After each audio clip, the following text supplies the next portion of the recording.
그리스 신화에 나오는요, 그 기회라는 그 신이 동상이 있다고 합니다.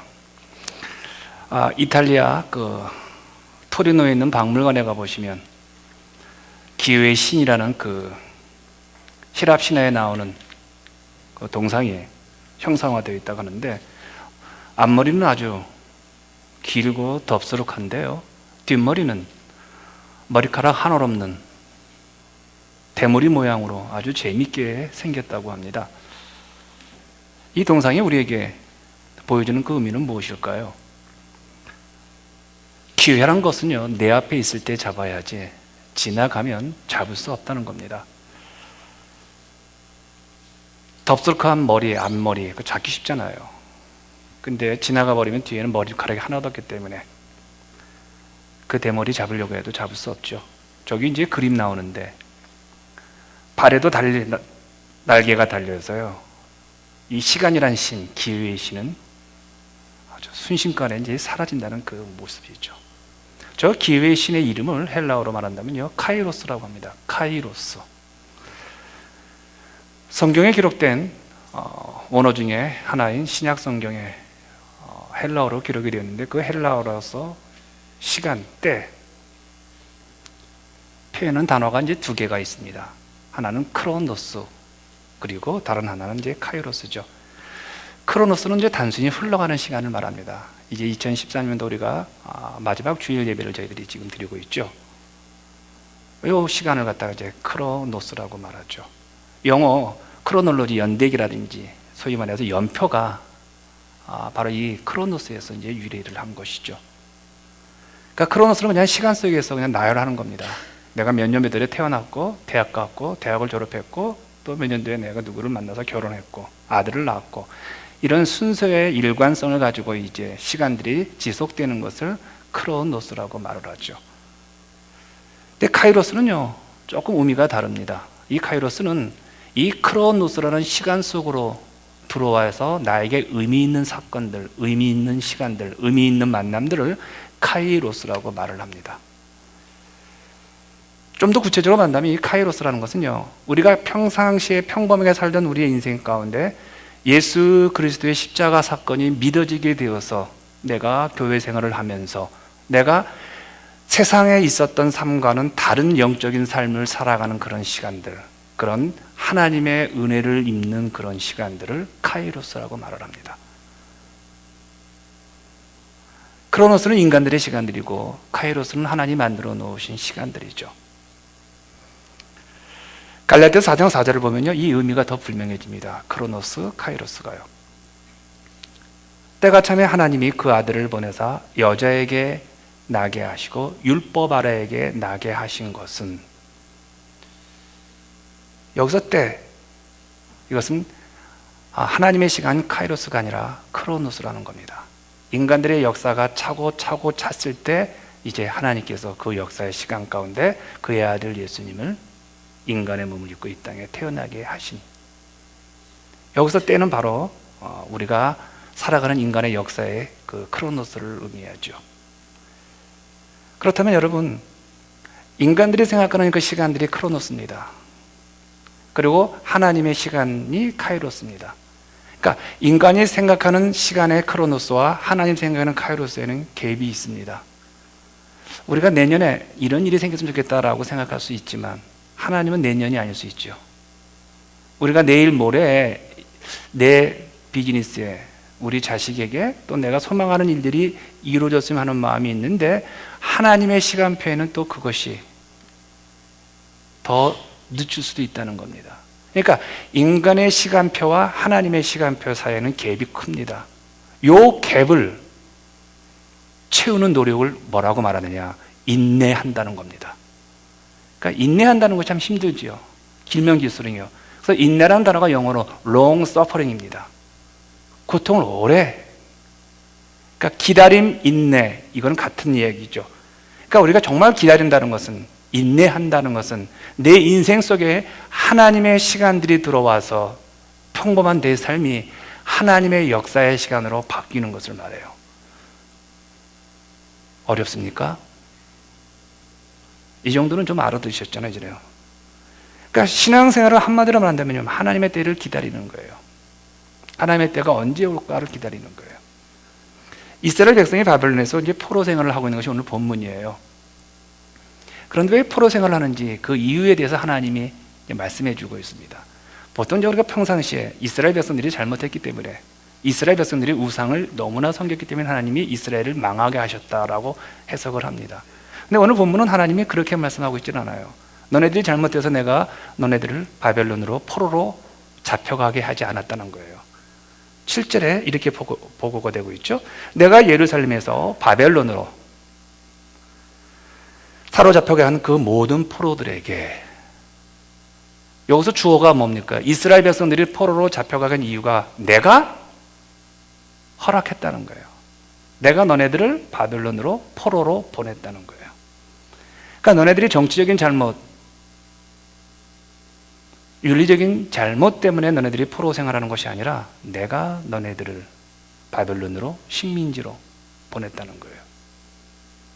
이걸 조금 어려운 말로 말한다면 하나님의 주권, 하나님이 그렇게 이스라엘 백성들에게 고통을 허락하셨다는 거예요. 그렇기 때문에 하나님께서는 이제 뭐라고 말하냐면 이스라엘 백성들에게 이제 얘기하시는 거예요. 바벨론 가가지고 집도 지라는 거예요. 남의 나라 가가지고. 그것도 이민 간 게 아니에요. 노예로 끌려갔는데 거기서 집을 짓고, 또 뭐라고 말하냐면 결혼도 하라는 거예요. 또 뭐라고 말하냐면 자녀들을 낳아서 손주까지 보라는 거예요. 한마디로 숏텀이 아니라 롱텀 살 것을 준비하라는 거예요. 근데 그게 노예살이거든요. 이제 우리식으로 말한다면 이게 알 수 없는 고통이거든요. 너무 힘든 삶이 우리에게 주어지는데, 그 힘든 삶이 주어지는데 그 힘든 삶 속에서 애도 낳고 장가도 보내고 또 장사도 하고 또 근사한 집도 지라는 거예요. 보통 사람 같으면 어떻습니까? 아니 힘든 거 빨리 극복해서 빨리 벗어나야죠. 언제까지 내가. 포로 생활이 다 시간 안에 끝나지 않는다는 거예요. 그럼 얼마나 살아야 될까? 이스라엘 백성들은요, 포로 생활을요. 이게 70년이에요. 이 70년 숫자 참 재밌어요. 지금이야 인생이 80이고 90이지만 아직도 70이면 그 당시나 지금이나 좀 노인이죠. 70이면요. 인생의 한 기간이죠. 인생의 한 기간을 이제 의미할 수도 있겠죠. 그러니까 하나님의 시간은 70년이에요. 70년을 이스라엘 백성들이 이제 그 고난 속에서 살아야 하는 거예요. 그런데 그 70년을 살고 있는 인간들, 그 고통의 시간 속에 있는 사람들은 어떤 생각을 할까요? 이게 70년이 아니고 이게 10년이었으면 좋겠다라는 소망을 품지요. 이걸 우리는 뭐라고 말합니까? 꿈이라고 하죠. 꿈. 아, 내가 어려운데 여기 한 몇 달만 끝냈으면 참 좋겠다. 근데 하나님은 그게 10년일 수 있어요. 아, 내가 이 어려움을 겪는데 이게 한 일주일만 있었으면 좋겠다. 근데 하나님은 그게 2달일 수가 있잖아요. 우리는 고통 겪으면서 빨리 끝내기를 원하잖아요. 그럴 때 누군가 와서 그렇게 말하는 거예요. 야, 하나님이 70년이라는 거 그거 잘못 와전된 거야. 더 빨리 우리가 고국으로 돌아갈 수 있어.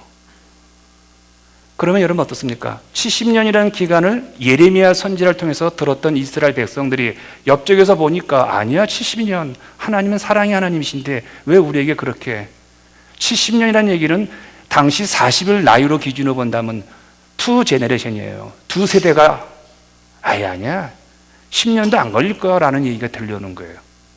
그럼 여러분 어디에 마음을 줍니까? 70년 1번, 70년 짧은 거 2번, 어디에 손 드세요? 표정들 보시니까 2번에 손 드는 것 같은데 그렇잖아요. 그런데 그런 사람들을 향해서 뭐라고 말하는 본문은 거짓 선지자들, 좀 쉽게 말한다면 이단들이에요. 8절과 9절에 나오죠. 만군의 여호와 이스라엘 하나님께서 이와 같이 말하노니 너희 중에 있는 선지자들에게와 점쟁이에게 미혹되지 말며 너희가 꾼 꿈도 고지 듣고 믿지 말라. 내가 그들을 보내지 아니하였어도 그들이 내 이름으로 거짓을 예언함이라. 여호와의 말씀이니라. 하나님은 거짓 선지자들이 말하는 것들, 그들이 꽂다는 것들, 그들이 계시를 받았다는 것들 다 하나님이 주지 않았다는 거예요. 그러면서 뭐라고 말하면 고지 듣지 말라는 거예요. 곧바로 마음으로 담지 말라는 거예요. 그러면서 그들하고 상종치도 말라는 거예요. 성경은 이단에 대해서 아주 굉장히 엄하게 말을 합니다. 밥도 먹지 말라고 말합니다. 왜냐면요, 이단이라는 것은 사단의 노예들이거든요. 그래서 그들과 접하게 되어지면 영이 흐려지는 거예요. 그러면 영이 흐려지면요, 하나님의 주권과 하나님의 카이로스라는 것에 대해서 알 수가 없어요. 계시가 안 오니까 미래가 안 보이는 거예요. 카이로스는 인간들의 시간이 아니라고 제가 말씀드렸잖아요. 하나님이 주시는 시간인데 어떻게 우리가 감히 그 시간을 말할 수 있냐는 거예요. 결국은 인간들은 하나님의 오실 날들을 인내하며 참을 수밖에 없는 그 시간을 그냥 받아들이면서 살아가는 거예요. 그러니까 성경에서 말세를 말할 때는요, 예수님이 오실 때부터 다시 오실 때의 기간을 말세라는 거예요. 그러니까 지금 말세가 물면 임박했어요. 징조가 보면요, 세상에 그러나 정확한 데이는요 아무도 모른다는 거예요. 그건 카이로스니까 우리 시간이 아니잖아요. 그러니까 이단들은, 거짓 선지자들은요, 하나님의 때와 성경을 거짓말로 풀어주니까 우리의 영이 흐려지기 때문에 성경은 고지 듣지 말라는 거예요. 거짓 예언하니 거짓말이라 한마디로. 그러니까 그들하고는 상종하지도 말고 지나치라는 그 얘기예요. 왜냐하면 자꾸 그 얘기 들으면 말면 우리가 하나님의 때를 오도할 수 있으니까요. 결국은 왜 이단들이 설치고 거짓 선지자를 치냐? 그 말을 듣고 그 사람들과 교제하는 우리들이 인간의 연약함이 있기 때문에 그들이 설치고 오늘 본문같이 거짓 예언자들이 예언을 하는 거죠. 생각해 보세요. 하나님의 종 예레미야는 70년이라고 말했는데 이 거짓 이단들은 70년이 아니라는 거예요. 정확한 날짜를 얘기하는 거예요. 3년이면 우리 고통 끝난다. 그러니 우리가 원하는 숫자에 맞춰주니까 우리가 얼마나 좋아요. 와, 그 사람 참 신통하네. 아, 그 예레미야는 그거 좀, 하나님의 종이 어떻게 70년 고통 속에 있으라고 이야기하는가. 인간이 기대하는 시간과 하나님이 개입하는 시간에 충돌이 일어나죠. 이게 신앙, 이게 믿음 생활이죠. 이 충돌을 인내하지 못하는 인간들은 거짓 예언자들, 이단들에게 넘어갈 것이요, 이 하나님의 시간에 대해서 인내하면서 기다리는 사람들은 하나님의 나라가 올 때 하나님 앞에 바로 서게 되는 것들이죠. 문제는 우리가 듣고 싶어 한다는 그 마음을 거짓 예언자들, 이단들은 안다는 거예요. 우리 주변 사람들은 안다는 거예요. 그래서 신앙의 모든 싸움은 여기에서 출발한다고 보아도 틀린 말은 아닙니다. 신앙은 결국은 인내거든요. 기다림의 싸움이거든요. 그런데 그 인내와 기다림이 불명한 날짜와 불명한 어떤 비전이 보여지면 좋은데, 이 말씀이라는 어떤 겁니까? 소리로만 성경이 예언되어지고 소리로만 여러분에게 전달되어지니까 여러분들이 자꾸 보고 싶어 하는 거예요. 그래서 환상 계시를 아주 잘 말하는 사람들이 여러분들은 신통하다, 영이 탁월하다고 말하죠. 근데 성경은 그렇게 말하고 있지 않는 거예요. 성경은 말씀이신 예수 그리스도로 말하잖아요. 그래서 그 말씀이신 예수 그리스도는 소리로 들려오는 거죠. 형으로, 상으로 들려오는 건 아니라는 거죠. 그래서 신앙생활은 이 인내의 싸움이에요. 기다림의 싸움이에요. 우리 주변에서 일어나는 비극적인 일의 대부분은요, 하나님의 시간을 기다리지 못하고 다 교회를 뛰쳐나갑니다. 예수님을 배교하게 되어지죠. 힘든 일 일어나면 다들 그렇게 말하죠. 왜 나한테, 내가 교회 생활 좀 할만하니까 왜 이런 일 일어나? 못 기다리는 거죠. 또 뭐라고 말합니까? 아이고, 어떻게 이렇게 오랫동안 나에게 힘든 일이 반복될 수 있을까라고 하면서 인내하지 못하죠. 성경에도 이런 인물이 있어요. 아브라함이 기다리지 못해가지고 무너진 모습을 보게 되어지죠. 그분이 별명이 뭐예요? 이게 믿음의 조상 아브라함이거든요. 75세에 하나님께서 아들을 주시겠다고 했어요. 75세, 노인이죠. 근데 10년이 지나가요. 85세가 돼가요. 거의 90이 돼가는데 기미가 안 보이는 거예요. 30대, 40대, 그래 50대까지 칩시다. 늦둥이가 50대 나니까 50대까지도 한번 기다려볼 수 있어요. 근데 이건 지금 90이 다가오니까 이거 조급한 거예요. 이거 잘못 들은 거 아닌가.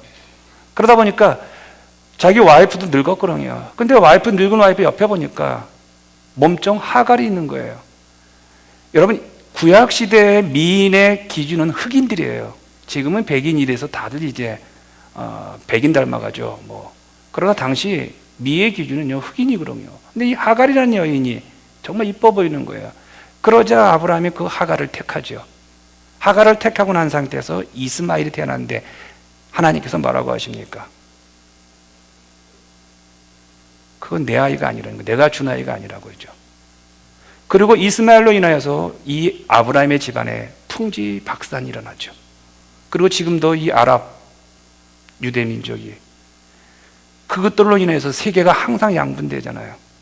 시발점은 다 여기서 추적하는 거죠. 기다렸다면, 인내했다면, 하나님의 시간이 좀 고통스럽더라도 하나님은 우리에게 선한 것을 주시기에 이 고통의 바다 속에서 내가 조금만 지나가면 하나님이 좋은 곳으로 갚아주실 텐데 라는 믿음의 인내의 싸움에서만 승리했더라면 이 역사는 이렇게 비극의 역사로 우리에게 나가오지 않죠. 아브라함의 비극은요, 하나님의 때를 인내하지 못하는 그 모습에서 나오죠.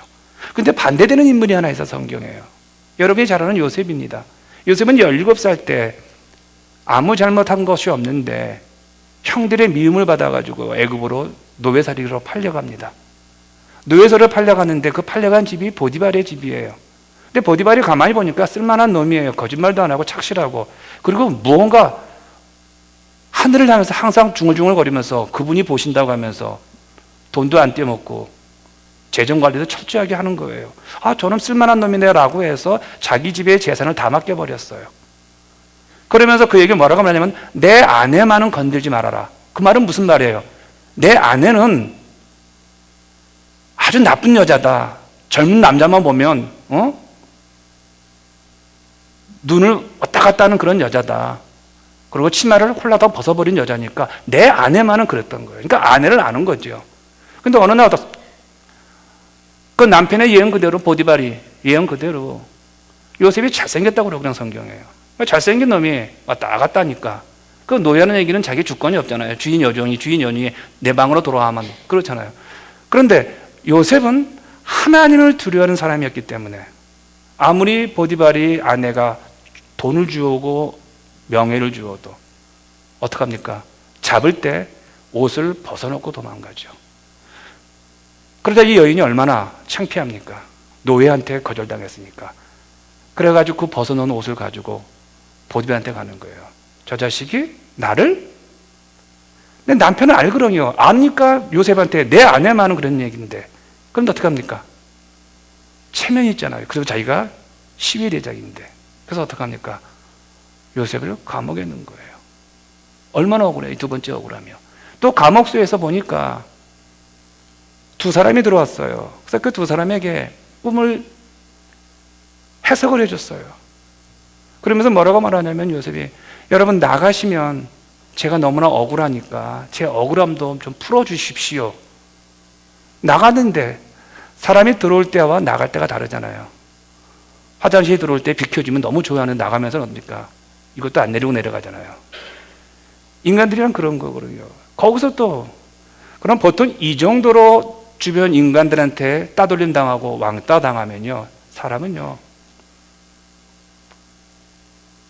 거칠어져요. 말을 함부로 하고 행동 함부로 하고. 근데 13년을 요셉은요 하나님을 원망하지도 않고 사람 미워하지 않냐고 자기의 순수한 영혼의 상태를 유지한 거예요. 30살이 되었어요. 하나님의 때가 왔죠. 총리 대신이 됩니다. 아브라함의 비극은 하나님의 때를 기다리지 못한 것이고 요셉의 축복은 하나님의 때를 14년간 기다렸다는 것이죠.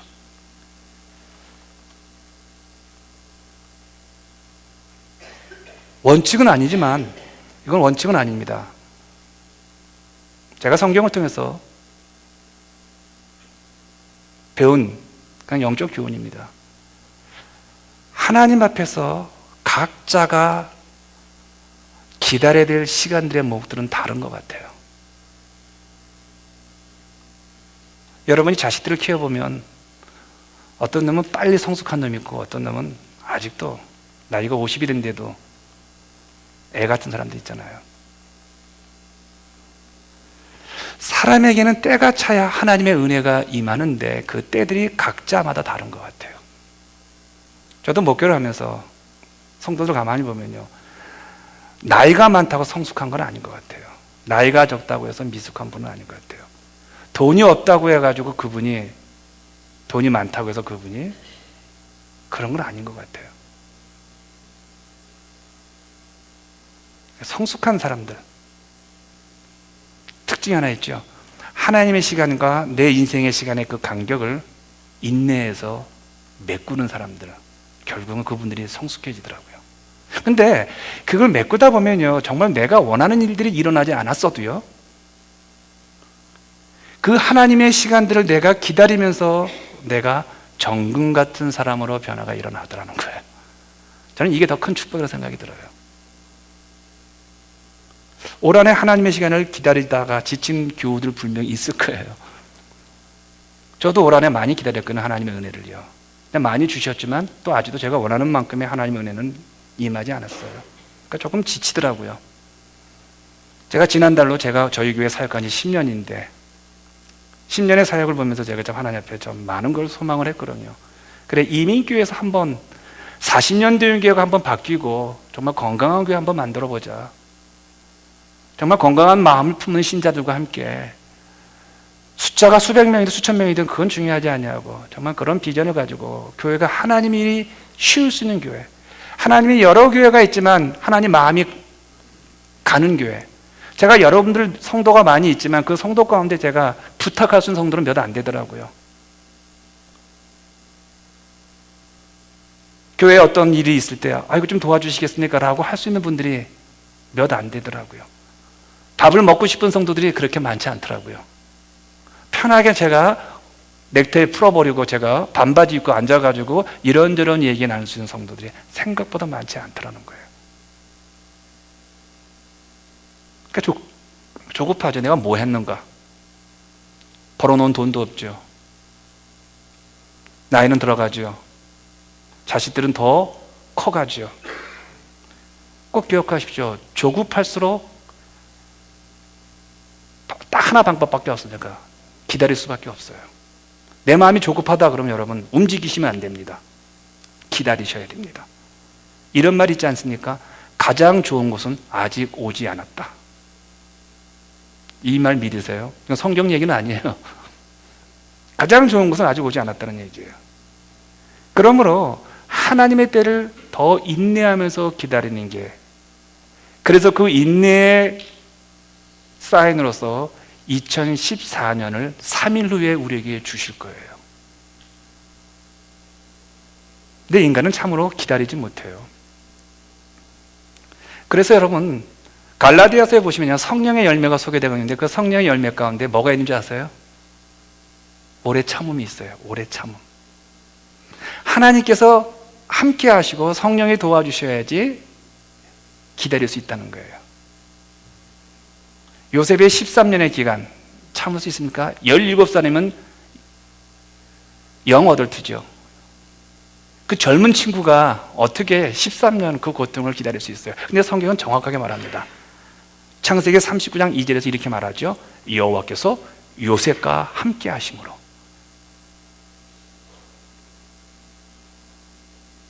이 39장은 보디발의 집이에요. 노예살이하는 그 집에서 누가 함께 하셨다? 하나님이 함께 하셨다는 거예요. 17살 아이가 그 모든 고난에 한복판에.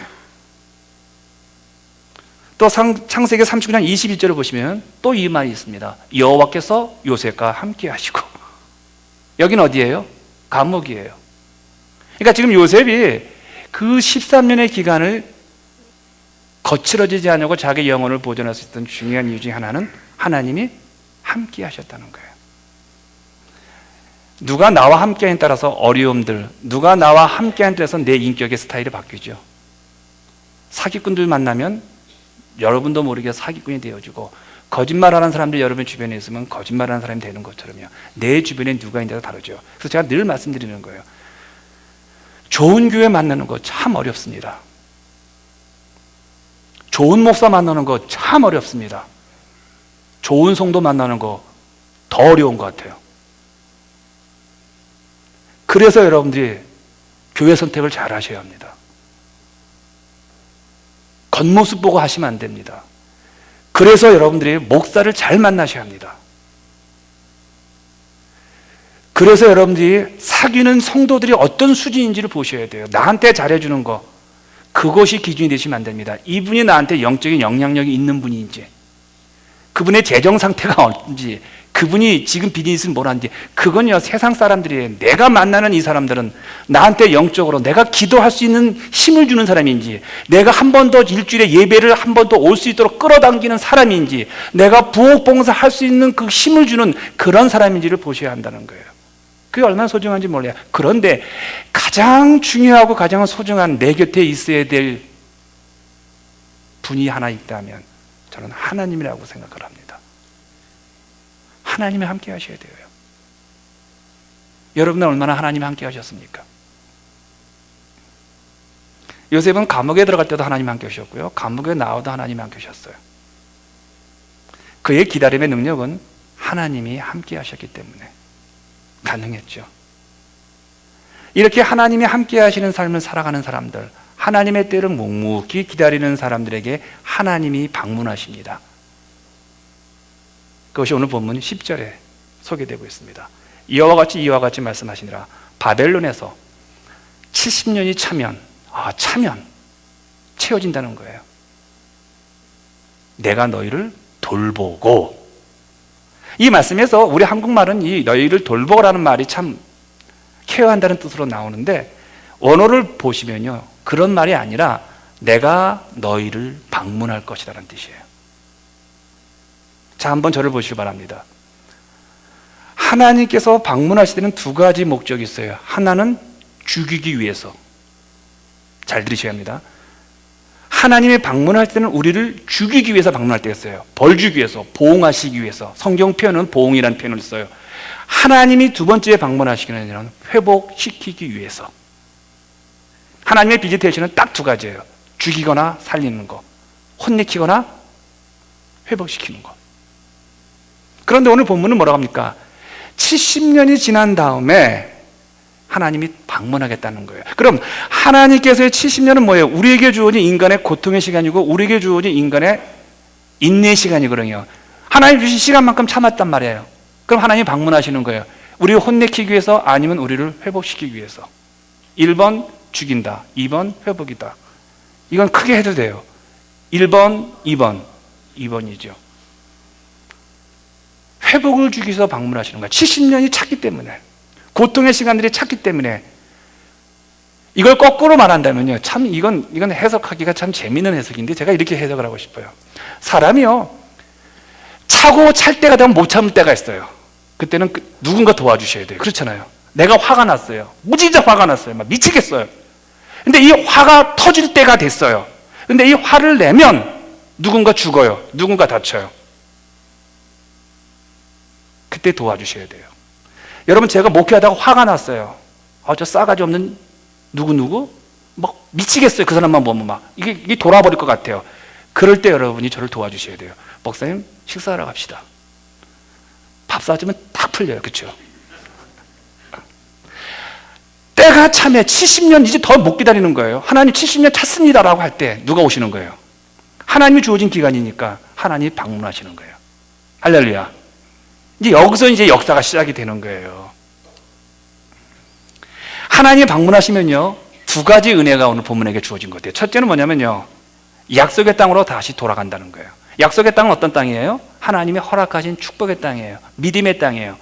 은혜의 땅이에요. 복된 땅이에요. 그 땅으로 하나님이 이스라엘 백성을 보내주신다는 거예요. 여러분, 11절 말씀을 이건 같이 한번 읽어보셔야 되는데, 시작. 여호와의 말씀이라. 너희를 향한 나의 생각은 내가 안 하니 평안이요 재앙이 아니니라. 너희에게 미래와 희망을 주는 것이니라. 이게 좋은 말 같아요, 나쁜 말 같아요? 대충 보면요 좋은 말 같죠. 좀 미안합니다. 또 잘난 체해서요. 이 말씀에서 미래와 희망이라는 단어는요, 원어를 보면요, 히브리 원어를 보면요, 아하리트 베티크마예요. 미안합니다. 근데 이렇게 얘기를 해도 좋아요. 여기서 보시면요, 아하리트란 말 자체는요, 끝이에요. 끝. 미래라는 뜻이에요. 저 끝쪽을 얘기해요. 내년을 말해, 2014년을 말할 수가 있어요. 그러니까 마지막을요. 이 RET 끝 마지막을 그래서 우리 성경은 미래로 번역을 해버린 거예요. 근데 좀 제가 말씀드리는 것은 뭐냐면 미래라고 하니까 너무 조금 추상적이니까 끝, 마지막. 그리고 베티기만한 뜻은 기대가 된다는 뜻이에요. 그러니까 무슨 얘기냐, 이 두 나라를 접속사가 붙여버렸는데 이 두 명사가 붙어버리니까 뭐라냐면 기대되는 내 미래, 희망적인 내년, 내가 기대할 수 있는 2014년, 내가 기대할 수 있는 내일 아침 새벽, 내가 힘들고 어렵지만 오늘은 내가 정말 피곤이 지쳐가지고 손가락 하나 깜짝할 수 없지만 내일 아침은 이 희망, 이 미래, 한마디로 하나님께서 방문하시고 난 다음에 이스라엘 백성들에게 뭐라고 얘기하자면 너네들의 미래는 밝을 것이다라는 거예요. 희망이 있을 거라는 거예요. 그러니까 하나님의 계획은 우리가 망하는 것이 아니라, 재앙이 아니라 희망이라는 뜻으로 오늘 본문이 말하죠. 생각을 해보세요. 얼마나 오래 참으셨어요? 70년을 참았잖아요. 그런데 그 과정을 잘 견뎌낸 거예요, 이스라엘 백성이요. 그래서 하나님의 때가 온 거예요. 카이로스가 임재한 거죠. 그래서 여러분, 하나님의 방문은 우리 모두에게 기대가 되는 거예요.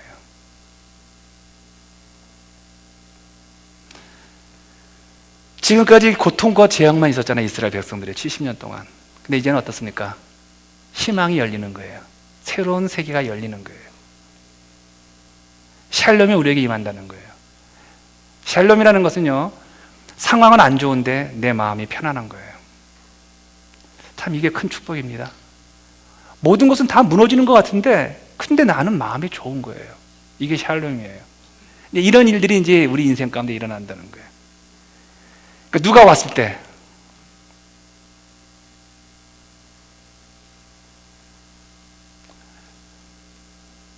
빚받으러 온 사람들이 찾아오면 샬롬이에요? 아니면 미운 사람이 찾아오면 어떻습니까? 근데 정말 내가 기대했던 사람이 찾아오면요, 시간이 저녁 시간 11시에 12시에 그분이 계셔도 내가 위로가 되잖아요. 하나님이 찾아오시는 거예요, 우리를요. 때가 됐으니까. 여러분, 하나님이 찾아오는 거 소망하셔야 합니다. 하나님이 우리를 찾아오시는 거, 이건 은혜의 영역이에요. 우리가 만들어낼 수는 없죠. 하나님께서 내가 오라고 한다고 해서 그분이 오십니까? 내가 고통 싫다고 해서, 내가 망하기 싫다고 해서 우리가 안 망합니까? 하나님께서 주권이면 우리를 할 수 없는 거잖아요. 이유 없이 우리는 망해야 되잖아요. 이유 없이 우리는 쫓겨나야 되잖아요. 이유 없이 우리는 힘들어야 되잖아요. 그런데 은혜의 영역이지만 하나님이 찾아오시는 것 또 한편에 우리가 노력하면요, 하나님이 찾아올 수도 있습니다. 은혜는 값없이 주어지지만요, 그 은혜가 열매 맺는 것은 내 노력이에요. 감나무 밑에 누워서 감이 떨어지기만 기다리는 것처럼 가만히 기대서는 안 되죠. 적극적으로 내 영혼에 하나님이 방문하기 쉽도록 내 영혼의 지성소가 되어 있어야 되잖아요. 하나님이 들어오시려고 하는데 참 복잡해요. 성격이 까칠해요. 그 안이 악한 것으로 차 있어요. 세상 것들로 차 있어요. 이기심에 차 있어요. 하나님은 순결하시고 하나님은 깨끗하시고 하나님은 거룩하신 분이기 때문에 죄와 함께 공존할 수가 없는 분이에요. 들어올 수 있어요, 없어요? 그래서 시편 기자가 그렇게 말하잖아요. 내 영혼아 시온에 들어가 될지어다.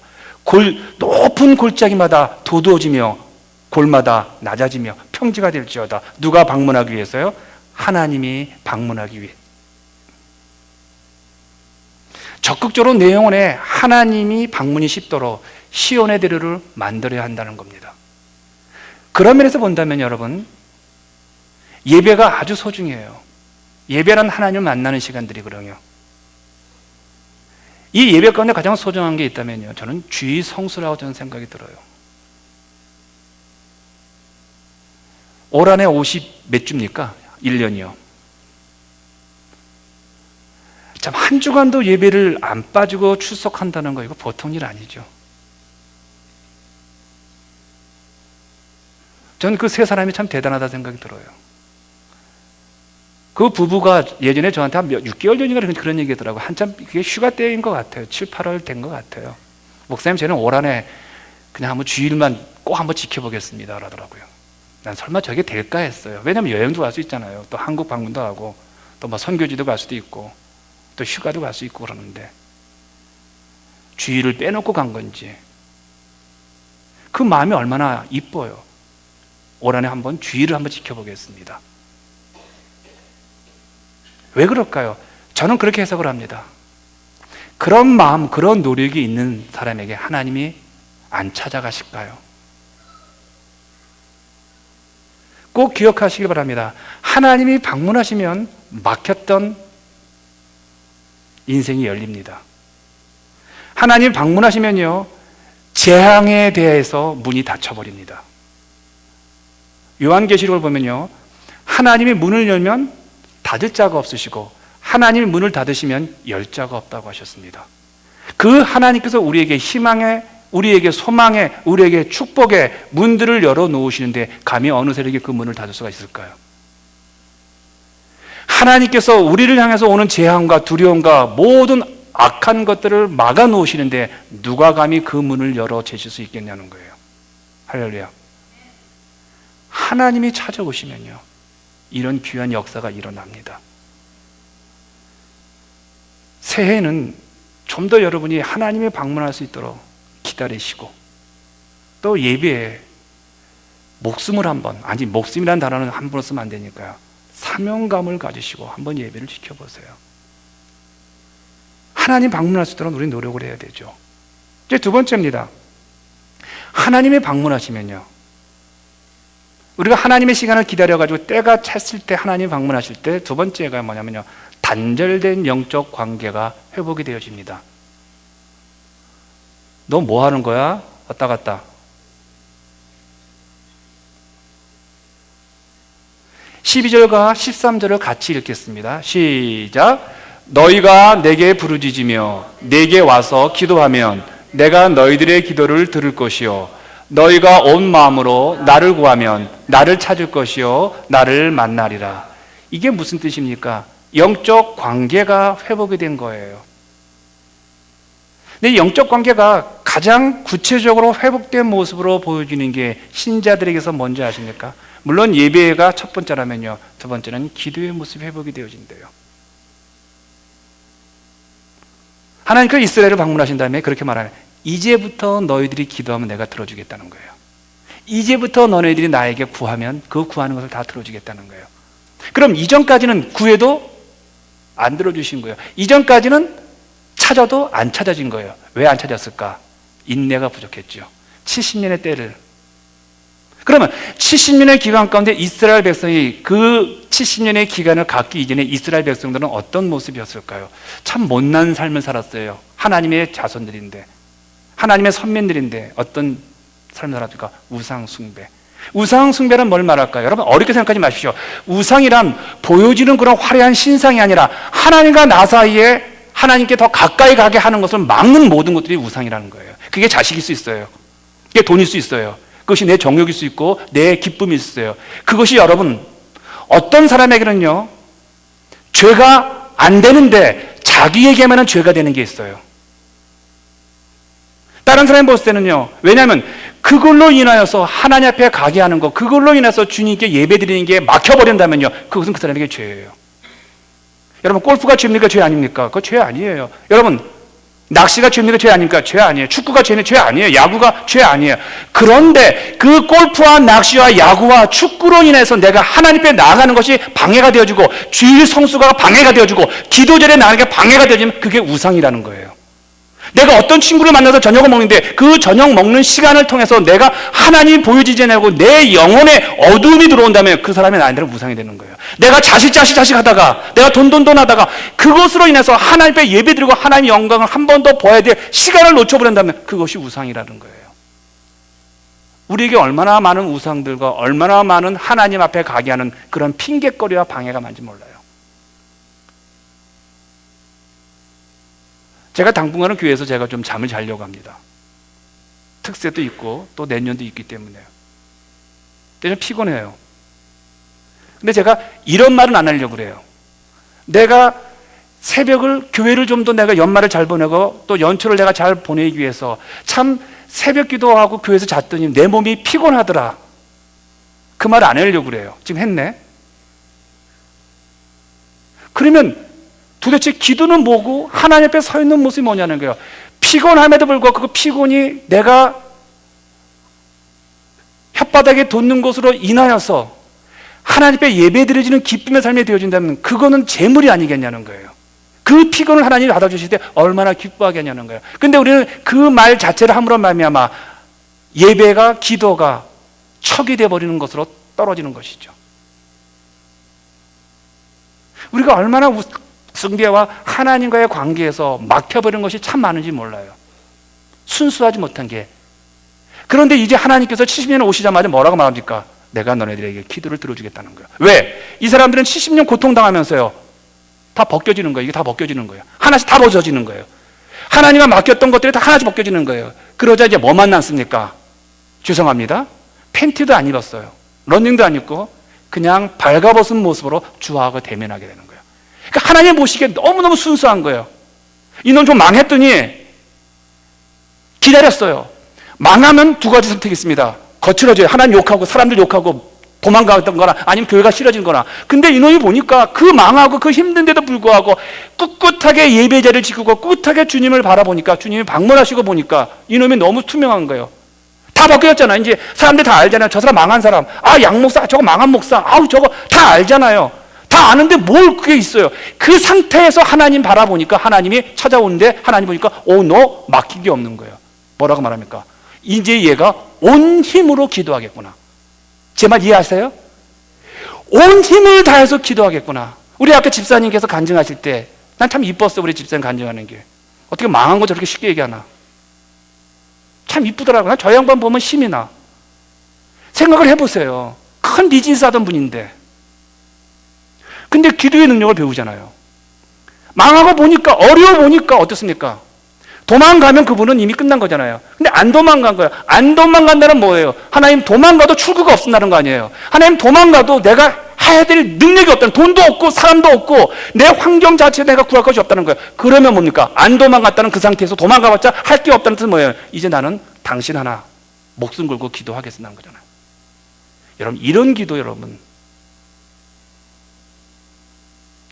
세상에 못 이겨요.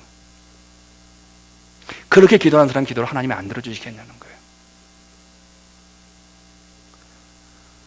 완악한 마음이 기다림의 때, 그 고통스러움 속에서 완악해지는데 참은 거예요. 하나님의 때가 오겠지 하고. 아침에 먹거리가 없는데도 내일 주시겠지 하고 참는 거예요. 다 친구들 버렸어요. 다 떠나갔어요. 참는 거예요. 대부분의 성숙한 신자들에게 제가 물어봐요. 어떻게 그렇게 성숙한 신자가 되었습니까? 작년인가요? 한 3년 전에 저희 교회 이제 두 번째 제가 어려움을 겪은 거예요. 이 교회에서 10년 있으면서요. 그때 성도들이 많이 들어오셨어요.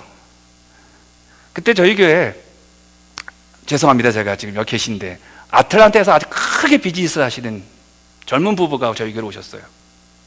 근데 그 부부하고 한 말이 지금도 기억이 나요. 내가 그랬어. 나도 망한 목사인데 그러니까 저희 교회는 망한 사람들이 와서 회복되는 교회가 되겠구나. 근데 그 당시에 몇 분이 오시는데 다 그런 분들이에요. 근데 정말 교회가 회복이 되고 교회가 살아나면서 성도를 늘고 그분들도 좋아지고 또 안 좋아질 수도 있겠지만, 그러나 믿음으로 말미암아. 근데 제가 보는 게 한 가지가 있는 거예요. 대단한 인내심들이 강해요. 얼마나 인내심이 강한지 몰라요. 힘들어 하시는 분들 가보면, 저희 교회 나오셔서 힘들어 하시는 분들 가보면요, 끙끙대면서도요 버텨요. 잘 버텨요. 저는 기도할 때 한 가지 제가 하나님 앞에, 우리 교회 어려운 분들 제가 기도 제목 들으면 제가 기도하는 게 아니라, 하나님 도망가지만 말고 한번 그 자리에서 기대를 해서 기도하시면 하나님 찾아가실 텐데. 그래서 한번 정말 우리가 소위 말하는 영적 대박이 터질 텐데. 왜 그러냐면 여러분, 기도의 성자 이엠 바주라는 분, 제가 참 이분을 좋아하는데, 이분이 기도의 능력이라는 책에 이렇게 나왔습니다. 이분은 참된 설교자를 만드는 것은 기도라고 말을 한 분이에요. 설교자의 기도가 얼마나 소중한지를 말하는데 이게 우리 모든 크리스찬들에게 적용되는 말씀이에요. 이분이 이런 말을 해요. 오늘날 교회가 필요로 하는 것은 더 많은 기계, 더 좋은 기계도 아니요, 새로운 조직도 아니요, 기발한 방법도 아니다. 오늘날 교회가 필요로 하는 것은 성령이 쓰실 수 있는 사람, 기도의 사람, 그리고 한마디 더 멋있는 말을 해요. 기도에 능한 사람이다. 아, 할렐루야. 근데 이분이 하나님과의 관계에 대해서도 이렇게 말을 해요. 하나님이 모른다? 하나님이 안 보인다? 하나님 내 곁에 멀어지신 것 같다? 그런 분들에 대해서 한 얘기가 하나 있어요. 그건 제가 만든 겁니다. 제가 이렇게 끌어들인 건데 여기 이렇게 말해요. 하나님과 온전한 교제를 하기 위해서는 충분한 시간을 들여야 한다. 충분한 시간을. 짤막한 기도가 끝나버리는 것은 하나님의 은혜가 흐르는 파이프가 중간에서 말라버리는 거다. 여러분, 하나님 만나고 싶잖아요. 하나님 뵙고 싶잖아요. 그런데 그 하나님 만나 뵙는 가운데 하나가 있다면 그것이 충분한 시간 기도하라는 거예요. 하나님의 백성들은 기도하되 충분한 시간을 기도하셔야 합니다. 하나님의 은혜가 늘 하늘에서 흐르는 수도관이 되기 위해 충분한 시간을 들여서 기도해야 한다는 거예요. 그가 하나님의 지혜를 구하는 자들에게 권면합니다. 오늘날 여러 어렵고 힘들고 인생에 대해서 굉장히 지쳐버리신 분들, 또 비즈니스 하시다가 참 어려우신 분들, 자녀 때문에 어려우신 분들, 인간관계 때문에 어려우신 분들, 또한 교회 때문에 상처받으신 분들, 또 목사 때문에 상처받으신 분들, 또 자녀들 때문에, 부모 때문에 상처받은 분들에게 제가 하나님을 만날 수 있는 방법을 제가 이분의 책에서 제가 소개를 합니다. 이렇게 말합니다. 하나님의 온전한 계시를 얻으려면 은밀한 곳에서 충분한 시간을 가져야 한다. 여러분, 비즈니스를 하고 싶습니까? 충분하게 골방에서 한번 기도해 보세요. 하나님 계시가 와요. 모나미 볼펜 153 아시죠? 그분이 어떻게 해서 153 세계에서 폰을 이렇게 꼽아 놓으면요 지구 몇 바퀴를 돌 정도로 팔았대죠. 이 모나미. 이분이 망해가지고 기도원의 마지막으로 기도해서 하나님께 부르짖기는 해야 했는데, 부르짖는데 이분이 요한복음 21장에 물고기 153마리가 잡히는 장면이 눈에 들어오더라는 거예요.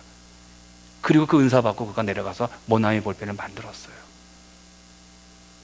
하나님의 온전한 계시란 뭡니까? 깨달음이고, 계시란 뭡니까? 우리 인생에 필요한 하나님의 전략이고 하나님의 비전이에요. 이걸 얻으려면요 은밀한 곳에 가서 충분한 시간을 기도해야 된다. 적은 시간과 성급함은 그런 계시를 막아버린다. 그러니까 적은 기도가 기도를 해야 되는데 적은 기도가 하나님의 계시를 막아버린다는 거예요. 여기 참 인사이트가 있죠. 중보기도실에 어떤 분이 기도 제목으로 내놓은 것을 보고 생각이 참 많았습니다.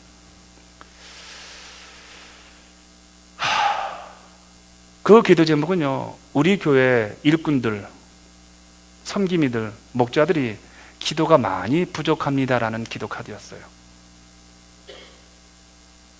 그 카드를 보면서 예전에 우리 교회에서 성실하게 봉사했던 한 사람이 기억이 났습니다. 그분은 매일 교회에 출근할 정도로 봉사를 합니다. 사역자보다 더 많이 교회로 오셔서 봉사를 했죠. 주일 예배 시간에는 저 방송실에서 예배를 도왔습니다. 금요 기도실에도 영상을 도왔고요.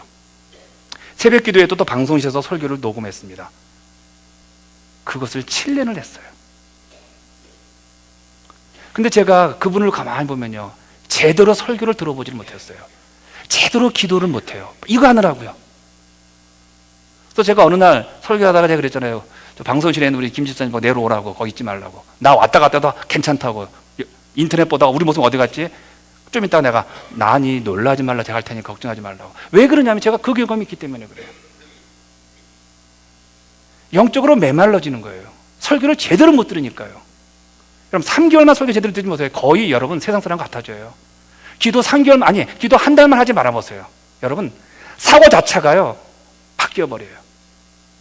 이분이요 말을 하는데 어느 날부터 말이 달라져요. 사역자들이 예전에 그렇게 말 안 했어요. 사역자를 얼마나 존경했는데요. 사역자들이 교회에 와서 뭐 하는 거냐고. 자기보다 늦게 오고 새벽 기도도 빠지고. 그래서 제가 안수 집사를 가고 좀 얘기를 좀, 집사가 안수 집사 몇 명 있으면 나만큼 봉사합니까? 그러는 거예요. 그런 분이 아니었어요. 가는 곳마다 몇 달간 기준이 어떻게 되는 거예요?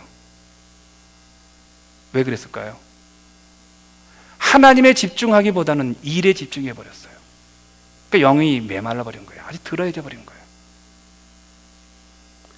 여러분, 기도의 일에 능한 성도들이 많았으면 좋겠어요.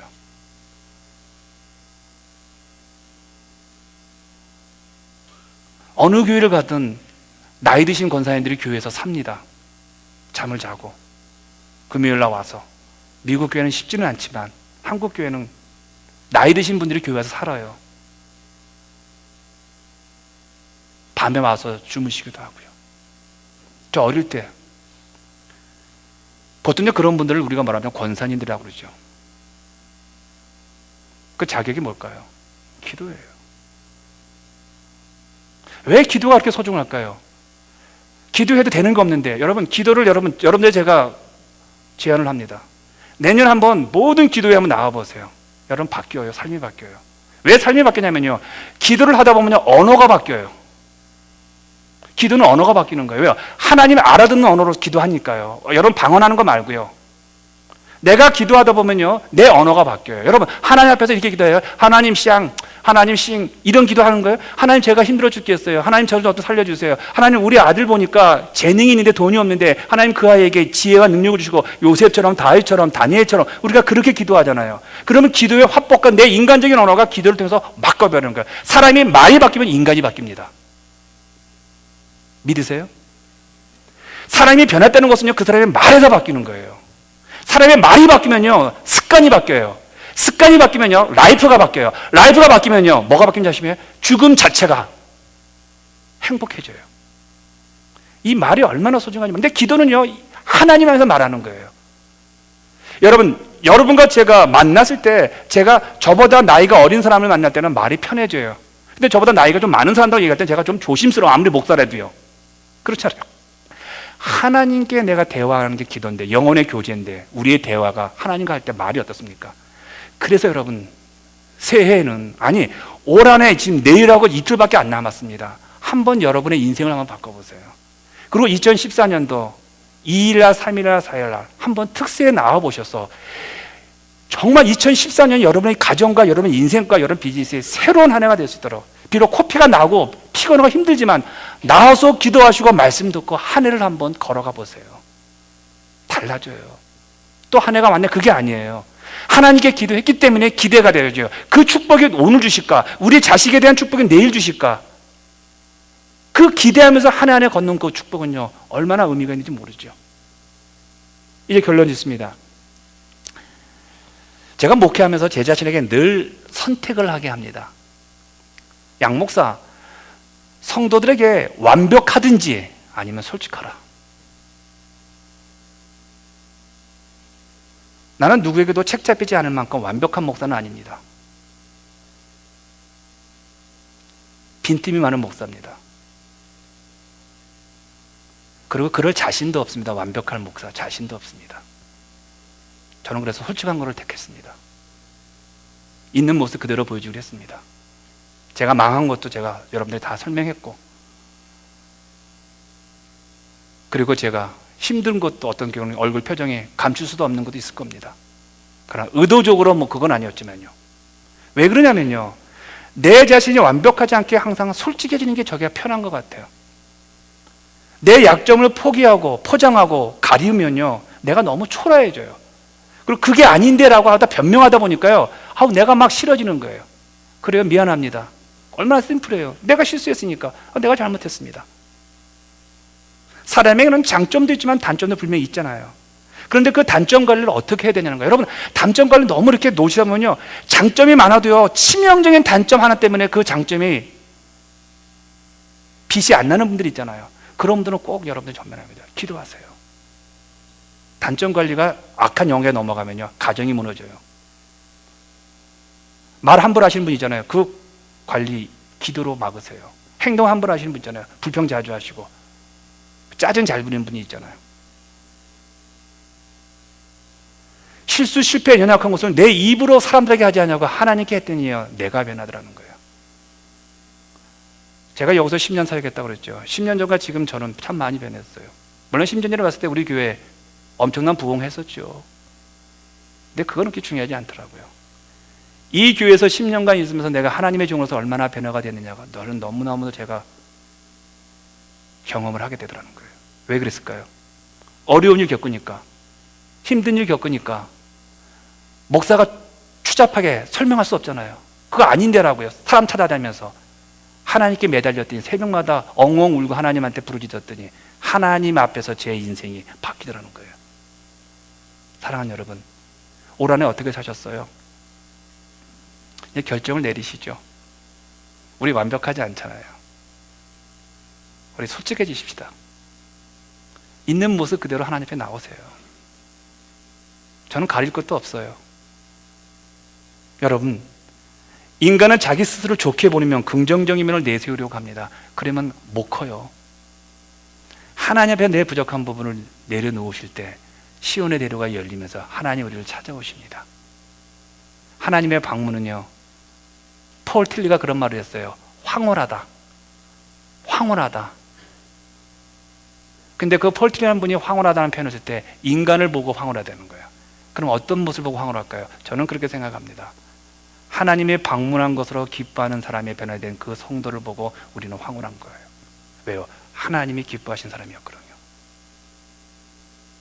올 한해 2014년도 여러분 잘 살아오셨습니다. 그리고 우리 교우들, 특별히 일꾼들에게 전 정말 감사를 드립니다. 예배드리라, 봉사하랴, 또 거기다가 어떤 분들은 중보기도까지 가랴. 참 그분들에게 감사드립니다. 그리고 또 어떤 분들은 또 연말 되었다고 또 성도들을 식사 대접하시고 선물도 돌려드리시고 또 그분들에게도 감사드립니다. 또 어떤 분들은 꿋꿋하게 옆에 분들에게 교회 달력을 나눠주시면서 교회 오라고 권면하시는 그런 수고에 땀을 흘리시는 분도 고맙습니다. 부엌에서 추운데도 불구하고 더울 때도 불구하고 우리를 위해서 식사를 제공하신 분들도 감사드리고요.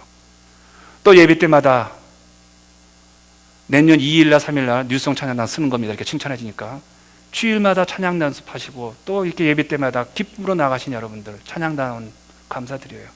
또 우리 반주자님 때마다 반주해 주셔서 감사드리고요. 우리 드럼 하시는 저 뒤에 고집사님 한 분 한 분 다 감사드려요. 근데 여러분, 한 가지만큼은 우리가 좀 하나님 앞에 솔직하십시다. 내 육신의 나이는 여기 왔는데 내 영혼의 나이는 저 뒤에 있지 않을까요? 나는 60이 50에 40인데 내 나이는 10살에 머물러 가지고 아직도 거기 있어요. 그 갭을 줄이십시다.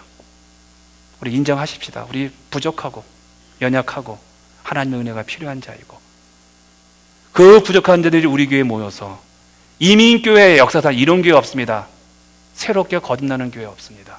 그런 교회를 2013년도에 또 한 번 만들어내어서, 이 교회는 그냥 교회가 아니라 그리스도의 몸이기 때문에 이 지구상에 아무리 작은 교회도 우습게 보지 마시고, 아무리 큰 교회도 여러분 존경하지 마시고, 이 지구상에 있는 모든 교회는, 유니버셜 교회는, 이 보편적 교회는 하나님의 몸이기에 그 몸인의 한 로컬 지역에서 우리 교회를 섬기시는 여러분들, 그 섬김을 통해서 하나님의 몸이 건강해졌을 때, 먼 다 주 앞에 갔을 때 잘했다 칭찬 듣는 우리 한 분 한 분 되시기를 주님의 이름으로 축복합니다.